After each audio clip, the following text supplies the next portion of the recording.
চল ভাই কোথাও ঘুরে আসি, আর ভালো লাগছে না। হ্যাঁ চল ঘুরে আসি, আমারও আর ভালো লাগছে না। জাস্ট আমি চলে যাবো, আমার কোনো অসুবিধা নেই। তো চলো যাওয়া যাক, মজা হবে। আমি তো এটা ভেবেই আমার মজা লাগছে। চল তাহলে দীঘা যাওয়া যাক।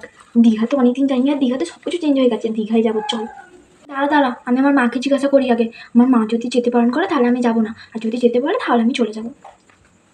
আমি যাবো না, আমার সব জায়গা ঘোরা আছে। কোথাও যেতে দেবে না অত দূরে, তার থেকে ভালো কাছাকাছি কোথাও একটা বল যেখানে সবাই মিলে যেতে পারবো। আমাকে অত দূরে যেতে দেবে না, ঘরে বসে থাক, তোদের কোথাও যাওয়ার দরকার নেই। এই না ওটা না, সৃষ্টিতে যেটা বললো সেটাই কর, কাছেই কোথাও চল না রে, এমনিতেও দূরে তো আমাকে যেতে দেবে না।